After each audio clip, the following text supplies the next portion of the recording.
दर्शकवृन्द नमस्कार। यहाँहरूलाई हार्दिक स्वागत छ न्युज नेपाल टेलिभिजनमा। यो समय हो न्युज अपडेटको। म शिवशंकर चौधरी। न्युज नेपालको सुरुवातमा हेडलाइन्स न्युज।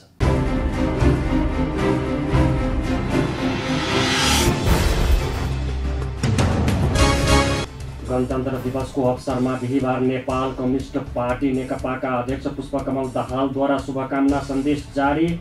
गणतन्त्र प्राप्तिका लागि लडेका सबै शक्तिहरू एकताबद्ध हुनुपर्ने अध्यक्ष दाहालको भनाइ। रुकुम पश्चिमको घटनाको गहिरो अनुसन्धान गरी दोषीलाई कारबाही गर्न नेपाली काङ्ग्रेसको भातृ संगठन नेपाल महिला सङ्घद्वारा माग। उक्त घटना दलित समुदायका लागि मात्रै नभएर सम्पूर्ण मानव समुदायका लागि अत्यन्तै दुःखद घटना भएको महिला सङ्घको भनाइ।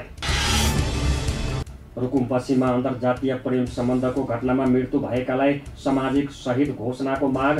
जातीय विभेद र नरसंहारको घटनामा संविधान र कानुनको किन प्रभावकारी कार्यान्वयन भएन भने सांसद लक्ष्मी परियारको प्रश्न। सर्वदलीय बैठकका निर्णय प्रधानमन्त्री या संसदीय व्यवस्था मन्त्रीले संसदमा दिने प्रचलन प्रारम्भ गर्न पूर्व मन्त्री डाक्टर मिनेन्द्र रिजालद्वारा माग।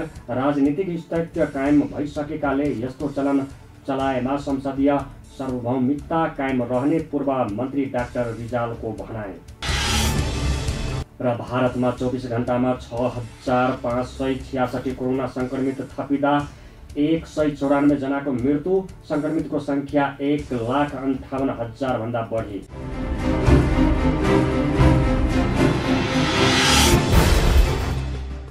अब न्युज विस्तारमा। प्रधानमन्त्री केपी शर्मा ओलीले कसैमाथि पनि असमानता, भेदभाव र छुवाछुतको व्यवहार स्वीकार्य हुन नसक्ने बताउनु भएको छ।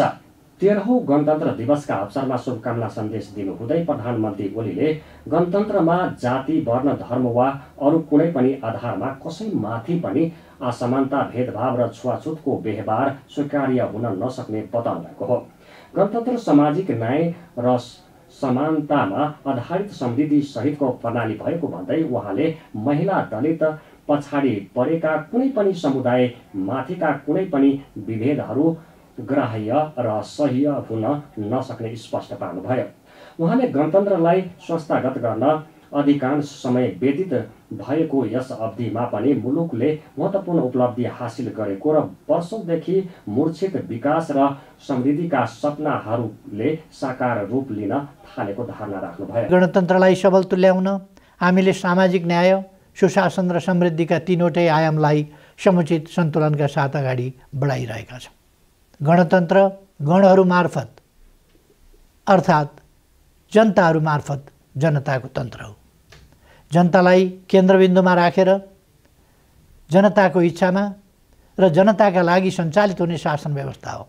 संविधान र कानुनमा उल्लेखित अधिकारको प्रयोग गर्न सक्ने गरी जनता सक्षम नहुँदासम्म गणतन्त्रले सार्थक रूप लिन सक्दैन। यसका लागि उत्पादनको न्यायोचित वितरण र न्यायपूर्ण प्रबन्ध जरुरी छ। अरू कुनै पनि आधारमा कसैमाथि पनि असमानता, भेदभाव र छुवाछुत जस्तो व्यवहार स्वीकार्य हुन सक्दैन।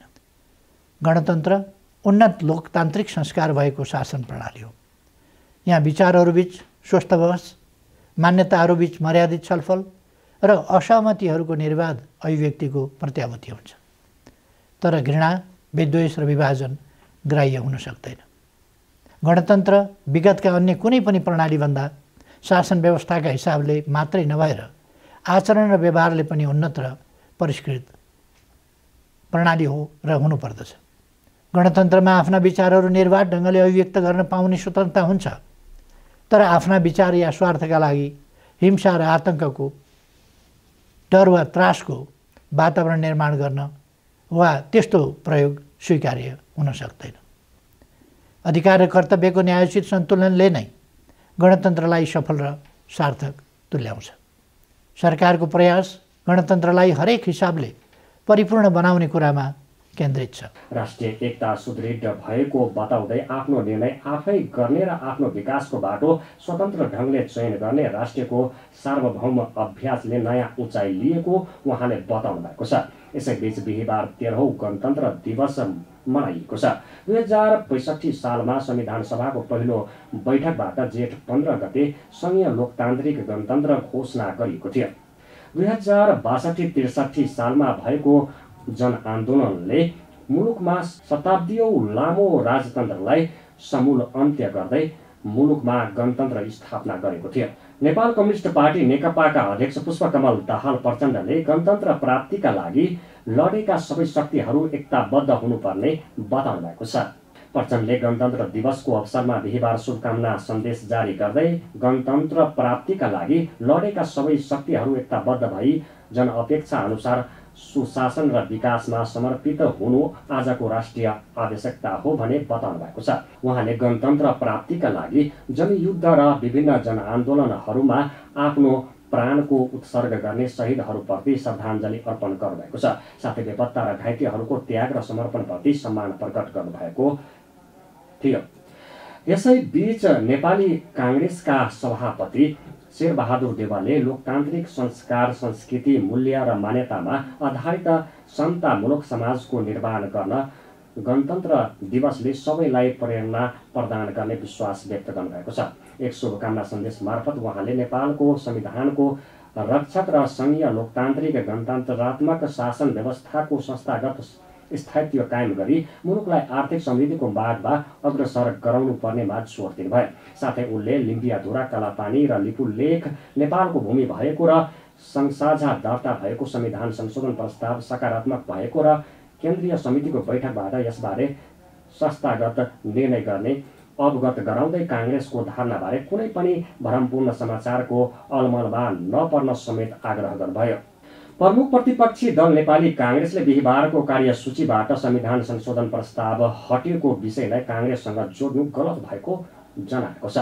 पार्टी कार्यालय सानेपामा बिहिबार पत्रकार सम्मेलन गर्दै काङ्ग्रेस प्रवक्ता विश्वप्रकाश शर्माले आफ्नो पार्टीको निर्णय र धारणालाई जथाभावी व्याख्या नगर्न चेतावनी समेत दिनुभयो। उहाँले निशान छाप संशोधन गर्ने विषयलाई केन्द्रीय कार्य समितिको बैठकबाट निर्णय गराउने पार्टीको धारणाप्रति अनावश्यक व्याख्या गरिएको तर्क गर्नुभयो। संविधान संशोधनको विषय संसदको कार्यसूचीमा राख्दा काङ्ग्रेसलाई सोध्नु नपर्ने, हटाउँदा दोष दिने भन्दै उहाँले नेपालको कालापानीबाट भारतीय सेना फिर्ता हुनुपर्ने र भूमि फिर्ता हुनुपर्छ भनेमा काङ्ग्रेस प्रष्ट रहेको उल्लेख गर्नुभयो। प्रवक्ता शर्माले कोरोना नियन्त्रण गर्न सरकार असफल आरोप समेत लगाउनुभयो। राहत वितरण विदेशमा रहेको उद्धार सीमामा रहेकालाई भित्र ल्याउन विषयमा सरकार कार्यविहीन भएको उहाँको भनाइ छ। 14 गते ग्याप रहने र 15 गतेका दिन बजेट प्रस्तुत गर्नका लागि बैठक बस्ने गरी 13 गते र 15 गतेका लागि कार्यक्रम निर्धारित गरेको थियो। कार्यव्यवस्था समितिको माइनटमा या कार्यव्यवस्था समितिमा सार्वजनिक भएका सूचनामा यो विवरण उल्लेख छ। तर सभामुखले एकाएक अघिल्लो दिन 2 बजेका लागि उहाँले सूचित गर्नुभयो र यो सम्भावित कार्यसूचीमा मात्रै थियो, कार्यसूचीमा परिसकेको थिएन। चाहिँ नेपाली काङ्ग्रेस पार्टीलाई कार्यसूचीमा राख्दै गर्दाखेरि संवाद गर्नु नपर्ने, हामीले प्रश्न त गरेका थिएनौँ, सल्लाह नगर्नुपर्ने हामीले प्रश्न त गरेका थिएनौँ, तर त्यसलाई हटाउँदै गर्दा नेपाली काङ्ग्रेस पार्टीलाई गाँच्नुपर्ने यो विषय वास्तवमा गम्भीर छ। त्यसैले नेपाली काङ्ग्रेस पार्टीको तर्फबाट नेपाली काङ्ग्रेस पार्टीको केन्द्रीय कार्य समितिको बैठकले 17 गते हाम्रो जे धारणा छ यस बीचमा पदाधिकारी बैठकले राखेको, विगतमा पार्टीले निरन्तर राख्दै आएको यी विषयहरूमा नेपाली काङ्ग्रेस पार्टीको जे धारणा हो त्यो धारणालाई हामी संस्थागत रूपमा 17 गतेको बैठकबाट निर्णय गर्नेछौँ। म यो जानकारी गराउन चाहन्छु। नक्सा सार्वजनिक भएको विषय केवल सरकारको या केवल प्रधानमन्त्रीजीको अपेक्षाको, चाहनाको या नेतृत्वको विषय मात्रै होइन। सञ्चार माध्यमदेखि, प्रतिपक्षदेखि, आम नागरिकदेखि, संसदीय समितिदेखि सबैको आग्रह, सबैको सुझाव र दबावपछि सरकारी नक्साको सन्दर्भमा पुग्यो। त्यसैले नेपाली काङ्ग्रेस पार्टी यहाँनिर प्रष्ट हुन चाहन्छ। जब जब नेपाली काङ्ग्रेस पार्टीले नेतृत्व गर्छ तब तब विषयहरू, राष्ट्रिय विषयहरू निष्कर्षमा पुगेका छन्। नेपाली काङ्ग्रेस पार्टीले, कम्युनिस्ट पार्टीले दस्तावेजमा त धेरै अगाडि लेख्यो गणतन्त्र, तर जब नेपाली काङ्ग्रेस पार्टीले निर्णय गर्यो तब गणतन्त्रतर्फ यो मुलुक लम्बियो र मुलुकले गणतन्त्र प्राप्त गर्यो। राष्ट्रियताको विषयलाई केन्द्रीय भागमा रहँदै गर्दा अन्य धेरै मुद्दा छोपिएको सुविधा नलिनलाई हामी चेतावनीको भाषामा सरकारलाई आग्रह गर्न चाहन्छौँ। क्वारेन्टाइनमा मान्छे मर्दैछन्, एउटा नागरिकले मर्नु पूर्व एम्बुलेन्समा चढेर अस्पताल जान पाउने कि नपाउने, अस्पतालमा स्लाइन पाउने कि नपाउने, उसको लागि अलिकति भेन्टिलेटरमा बस्ने समय उसले पाउने कि नपाउने, क्वारेन्टाइनमा मृत्यु किन हुन्छ, 5 जना मृत्यु हुँदै गर्दा अधिकांशको मृत्युको मृत्युपछि मात्र रिपोर्ट किन आउँछ, क्वारेन्टाइन किन गाईको गोठ जस्तो बनाइएको छ, बाहिरबाट ल्याउनेलाई सिमानामा किन परीक्षण राम्रोसँग गरिएको छैन, बस्ने व्यवस्था किन गरिएको छैन, विदेशमा अलपत्र परेर बसेका लाखौं नेपालीहरूलाई उद्धार गरेर ल्याउने सन्दर्भमा सरकारको नीति तथा कार्यक्रममा किन कुनै दृष्टिकोण आएन, सरकार उद्धार गरेर ल्याउने कुरामा किन गम्भीर छैन, रेमिटेन्सको पैसा खन खन गर्दै गर्दाखेरि देशले गन्न मिल्ने तर रेमिटेन्स पठाएका नागरिकलाई देश ल्याउने सन्दर्भमा दृष्टिकोण बनाउने कुरामा सरकार किन गम्भीर छैन, परीक्षणको दायरा अहिले पनि किन बढाइएको छैन, पीसीआरको परीक्षण गर्ने कुरामा सरकार किन गम्भीर छैन, सरकार यो भयावह अवस्था बनाउनलाई यी सारा चित्रलाई व्यतिथिको चित्रलाई राष्ट्रियताको मुद्दा उठ्दै गर्दा सबै कुरा छोपिन्छ भन्ने भ्रममा छ भने नेपाली कांग्रेस पार्टीको केन्द्रीय कार्यालयबाट औँला ठड्याएर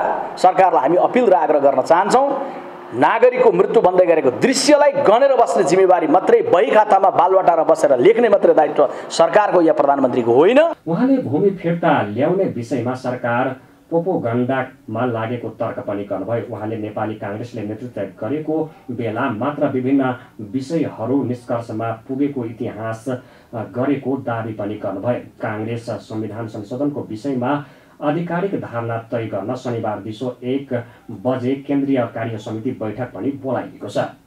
प्रमुख प्रतिपक्षी दल नेपाली कांग्रेसको भातृ संगठन नेपाल महिला संघले रुकुम पश्चिमको चौरजहारी नगरपालिका 8 मा भएको घटनाको कडा निन्दा गर्दै गहिरो अनुसन्धान गरी दोषीलाई कारबाही गर्न माग गरेको छ। बुधबार काठमाडौँमा पत्रकार सम्मेलन गर्दै संघले उक्त घटना दलित समुदायका लागि मात्रै नभएर सम्पूर्ण मानव समुदायका लागि अत्यन्तै दुःखद एवं अमानवीय घटना भएको बताएको छ। उक्त घटनामा दिवंगत भएका सबैप्रति हार्दिक श्रद्धाञ्जली व्यक्त गर्दै बेपत्ता पारिएकाहरूको छिटोभन्दा छिटो खोजी गरिनुपर्ने संघको माग छ। साथै उक्त घटनालाई सामान्य रूपमा नलिकन संसदीय छानबिन समिति गठन गर्नुपर्ने संघको माग छ। पत्रकार सम्मेलनमा संघकी महासचिव घना खतिवड़ाले उक्त घटनाको निष्पक्ष रूपमा छानबिन गरी सत्य तथ्य बाहिर ल्याई सम्पूर्ण दोषीहरूलाई नेपालको मुलुकी अपराध संहिता 2074 छुवाछुत तथा भेदभाव कसुर सजाय ऐन 2068 अन्तर्गत कानुनी दायरामा ल्याई हदैसम्मको सजाय दिनुपर्ने माग गर्नुभयो। यस घटनालाई सामान्य रूपमा नलिकन संसदीय छानबिन समिति अहिले हामीले भन्यौं, तर सम्पूर्ण संसदहरूलाई यही रिपोर्टर्स क्लबबाट आज हामी महिला संघले एउटा चेतावनी सरकारलाई पनि दिन्छौँ, तपाईहरु कुनै राजनीतिमा नहुनुहोस्, राजनीतिबाट माथि उठ्दिनुहोस्, दलित होइन यो, हामी सम्पूर्ण मानव हौं, महिला र पुरुष हो, रगत सबैको रातो हुन्छ, त्यो रगत भोलि मैले लिँदा के म दलित भएँ त, को ब्राह्मण को दलित हो, यो जुन एउटा मनस्थिति छ, जुन एउटा घृणित मनस्थिति छ, जुन एउटा चाहिँ हामीले जातपातको नाममा अहिलेसम्म पनि यस्तो विभत्स घटना घटाउने परिदृश्य आज चरितार्थ भएको छ। जनप्रतिनिधिको अगाडि यो भोर भर्सना गर्दै यस्ता घटनालाई चाहिँ तुरन्त संसदीय समिति सरकारले छानबिन गरी दोषीमाथि कडाभन्दा कडा कारबाहीको नेपालको मुलुकी ऐन अपराध संहिता 2074 र छुवाछुत तथा भेदभाव कसुर समाज ऐन 2068 अन्तर्गत कानुनी दायरामा लगाई हदैसम्मको, यहाँ एउटा हदैसम्मको लेख्नु भएको छ मेरो बहिनीले, म के भन्छु तपाईहरुलाई थप कुरा पनि हदैसम्म होइन। अब यस्ता घटनाहरूमा हामीले फाँसी दिनै पर्छ। प्रेमिकालाई भगाएर विवाह गर्न चौरजहारी पुगेका युवाहरूलाई गाउँलेले आक्रमण गरेपछि जाजरकोटको भेडी नगरपालिका 4 का नवराज विक र गणेश बुढा तथा चौरजहारी नगरपालिका 8 का टीकाराम नेपालीको ज्यान गएको थियो। सांसदहरूले अन्तर्जातीय प्रेम सम्बन्धका क्रममा यही जेठ 10 गते रुकुम पश्चिममा भएको हत्याको घटनाका विषयमा सर्वदलीय छानबिनको माग गरेका छन्। प्रतिनिधि सभाको बुधबारको बैठकको शून्य समयमा उनीहरूले घटनालाई राजनीतिकरण नगर्न र मृतकहरूलाई सामाजिक शहीद घोषणा गर्न पनि माग गरे। सांसद मीन विश्वकर्माले स्थानीय प्रशासन र प्रहरीको लापरवाहीले घटना भएको आरोप लगाउनुभयो। सो घटनाका दोषीलाई कडाभन्दा कडा कारबाही गर्न उहाँले माग गर्नुभयो। सांसद बिमला नेपालीले अन्तर्जातीय प्रेम सम्बन्धका क्रममा भएको घटनामा मृत्यु भएकालाई सामाजिक शहीद घोषणा गरी घटनाको संसदीय छानबिन गर्न माग गर्नुभयो। सांसद यशोदा सुवेदी गुरुङले सो घटनालाई राजनीतिकरण नगर्न माग गर्नुभयो। सांसद लक्ष्मी परियारले रुकुम पश्चिममा भएको जातीय विभेद र नरसंहारको घटनामा संविधान र कानुनको किन प्रभावकारी कार्यान्वयन भएन भनी प्रश्न गर्नुभयो। जेठ 9 गते राति रौतहट जिल्ला राजपुर नगरपालिका 4 र अफ्ताब हाम्रै संसदका सदस्य अफ्ताब आलमको घरमा राति पौने 1 बजे विभिन्न पोसाकधारीहरू 60-70 जनाको हुलुज्जत गरेर गएर लकडाउनका बेलामा घर तोडफोड गर्ने, हात हतियार सहित जाने, एम्बुलेन्स पनि जाने उद्देश्यबाट मार्न नै लागि हो कि त्यहाँ लास नै हुन हुन्छ अथवा बिरामी घाइते हुन्छ भनेर एम्बुलेन्स पनि लिएर गएको र नगरपालिकाका मेयरलाई सोद्धा केही थाहा नभएको हुनाले राज्य आफैले आतंक सिर्जना गरेर नागरिकहरूलाई आतंकित गर्न हुन्न, त्यसकारण राज्यले सुरक्षा दिन सकेन। उदाहरणका लागि दोस्रो जाजरकोट रुकुम घटनामा सरकार अथवा कार्यपालिकाकै लापरवाहीका कारणले, प्रहरी र स्थानीय सरकारको लापरवाहीका कारणले घटना घटेको छ। कथित गैर दलित युवती संघको अन्तर्जातीय प्रेम सम्बन्धका कारण गत शनिबार राति रुकुम पश्चिम चौरझारी नगरपालिका वडा नम्बर 8 सोतीमा जाजरकोट भेरी नगरपालिका 4 राणा गाउँका नवराज विकको मृत्यु भएको खबरले विक्षिप्त बनाएको छ। सभामुख महोदय, यो घटनामा ज्यान गुमाउने सबै व्यक्तिहरूलाई सामाजिक रूपान्तरको आन्दोलनको सहित घोषणा गरियोस्। संसदबाट संसदीय छानबिन समिति गठन गरियोस्। सरकारले तत्काल छानबिन गरी दोषीहरूलाई हदैसम्मको कारबाही गरियोस् भन्ने कुरा म सम्माननीय सभामुख महोदय मार्फत सरकारको गम्भीर ध्यान आकर्षण गराउन चाहन्छु। सबै मृतक आत्माको चिर शान्तिको कामना सहित शोका कुल परिवारप्रति गहिरो समवेदना प्रकट गर्छु। धन्यवाद। सम्माननीय सभामुखज्यू, गत जेठ गते रुकुम चौरझारी भेरी किनारमा भएको पाशविक हत्याको घटनाको जति निन्दा गरे पनि पुग्दैन। सो घटनाको अति राजनीतिकरण हुँदाखेरि दोषीले सजाय नपाउने र पीडितले न्याय नपाउने स्थिति हुन जान्छ। तसर्थ म दोषी उपर कडा कारबाहीको माग गर्न चाहन्छु र अति राजनीतिकरण नहोस् भन्ने कुरामा सतर्क रहन म सरकारको ध्यान आकर्षण गर्न चाहन्छु। महोदय, रुकुम पश्चिममा भएको जातीय विभेद सहितको नरसंहारबाट मारिएका नवराज विक लगायत मृतकहरूमा भावपूर्ण श्रद्धाञ्जली, घाइतेहरूप्रति स्वास्थ्य लाभको कामना। सम्माननीय सभामुखज्यू, जातीय विभेद तथा छुवाछुतका प्रति किन सरकार संवेदनशील छैन? झन्डै 14% 60 लाख दलित समुदायमाथि किन यति ठुलो कुठाराघात भइरहेको छ? संविधानको धारा 24, धारा 40 प्रति सरकारको किन दृष्टि परिरहेको छैन? के 60 लाख दलित समुदायलाई मारेर सिद्ध्याउने नै हो? यदि होइन भने संविधानमा भएका प्रावधान बनेका कानुन कार्यान्वयन हुन पर्यो। कार्यान्वयन मात्र होइन सभामुख महोदय, प्रभावकारी कार्यान्वयन हुन पर्यो। जातभातको लागि ठेकदार गर्ने ठेकदारीहरूलाई किन जङ्गलमा खुला पशुलाई जस्तै मनपरी गर्न कहिलेसम्म छोड्ने हो?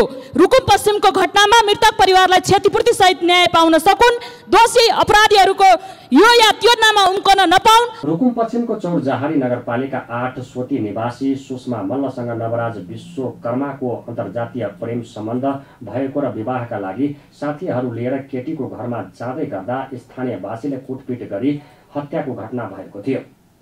मृतक नवराजको शव भेरी नदीमा भेटिएको थियो। नवराजसँगै केटीको घरमा गएका अन्य 2 जनाको शव पनि भेरी नदीमा भेटिएको छ। सोही घटनामा अन्य 3 जना बेपत्ता छन्। प्रमुख प्रतिपक्षी दल नेपाली काङ्ग्रेसका सांसद एवं पूर्व मन्त्री डाक्टर मिनेन्द्र रिजालले बालुवाटारमा हुने सर्वदलीय बैठकका निर्णय प्रधानमन्त्री या संसदीय व्यवस्था मन्त्रीले संसदमा दिने चलन प्रारम्भ गर्न माग गर्नुभएको छ। बुधबार बसेको प्रतिनिधि सभा बैठकको शून्य समयमा सांसद रिजालले संक्रमण काल सकिएर राजनीतिक स्थायित्व कायम भइसकेकाले यस्तो चलन चलाएमा संसदीय सार्वभौमिकता कायम रहने बताउनुभयो। मुलुक राजनीतिक संक्रमणमा नरहेको भन्दै उहाँले संविधान सम्मत राजनीतिक अभ्यास र परम्परा स्थापित गर्न जिम्मेवार हुनुपर्ने बताउनुभयो। यसो गर्नाले छलफल र निष्कर्ष प्रत्यक्ष प्रसारण मार्फत र संसदीय अभिलेख मार्फत चिरकालसम्म नागरिकको जानकारी रहने उहाँले बताउनुभयो। प्रधानमन्त्रीले बोलाउनु भएको सर्वदलीय बैठकले संविधान संशोधन प्रस्ताव सबै दलको सहमतिमा छिटो प्रक्रियाबाट पारित गर्ने निर्णय भयो भन्ने सुन्यौँ।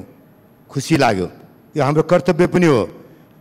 अहिलेसम्म यस्ता बैठकका निष्कर्ष सहभागी नेताले आफ्ना दललाई जानकारी दिने चलन छ।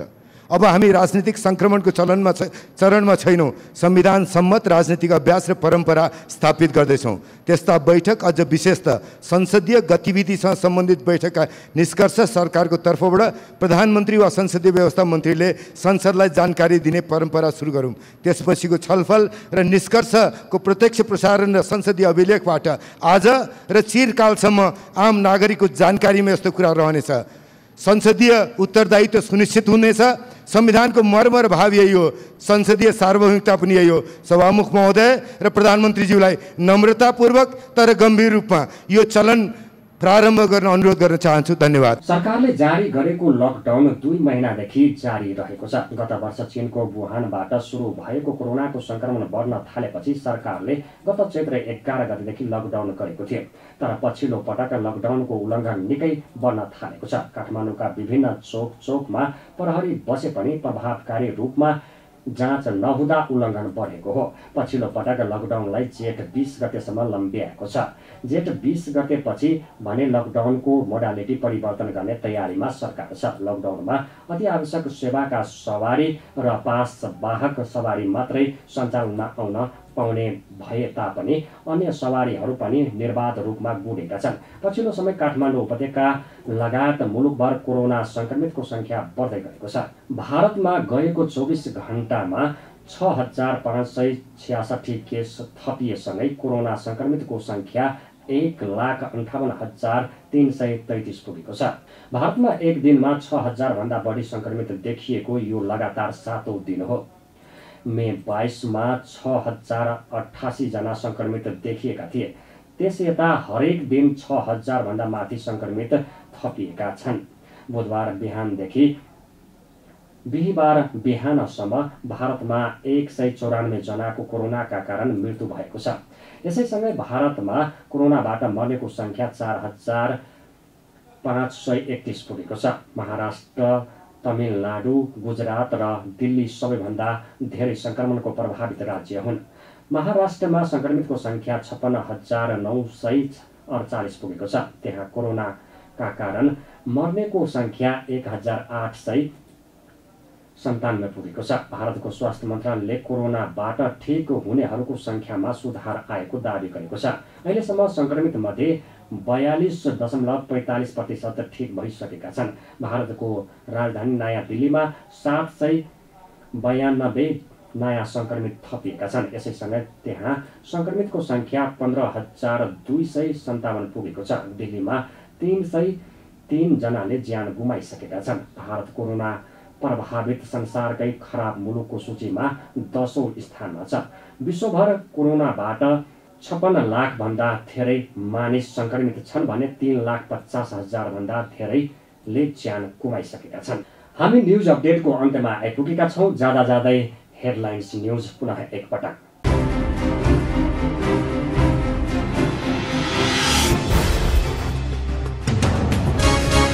गणतन्त्र दिवसको अवसरमा बिहिबार नेपाल कम्युनिस्ट पार्टी नेकपाका अध्यक्ष पुष्पकमल दाहालद्वारा शुभकामना सन्देश जारी। गणतन्त्र प्राप्तिका लागि लडेका सबै शक्तिहरू एकताबद्ध हुनुपर्ने अध्यक्ष दाहालको भनाइ। रुकुम पश्चिमको घटनाको गहिरो अनुसन्धान गरी दोषीलाई कारबाही गर्न नेपाली काङ्ग्रेसको भातृ संगठन नेपाल महिला सङ्घद्वारा माग। उक्त घटना दलित समुदायका लागि मात्रै नभएर सम्पूर्ण मानव समुदायका लागि अत्यन्तै दुःखद घटना भएको महिला सङ्घको भनाइ। रुकुम पश्चिममा अन्तर्जातीय प्रेम सम्बन्धको घटनामा मृत्यु भएकालाई सामाजिक शहीद घोषणाको माग। जातीय विभेद र नरसंहारको घटनामा संविधान र कानुनको किन प्रभावकारी कार्यान्वयन भएन भने सांसद लक्ष्मी परियारको प्रश्न।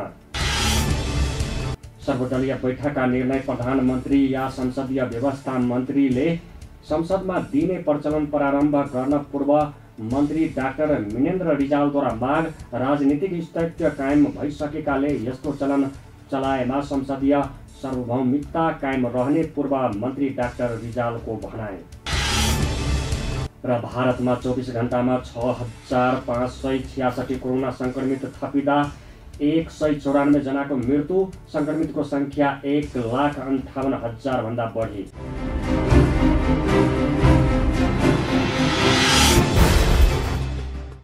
दर्शकवृन्द, अहिलेलाई न्युज अपडेट यति नै। निरन्तर न्युज अपडेटका साथ हामी पुनः उपस्थित हुने नै छौँ। हामीलाई फेसबुक, युट्युब र नेट टिभीमा पनि फलो गर्दै रहनुहोला। हेर्दै रहनुहोस् न्युज नेपाल टेलिभिजन। नमस्कार।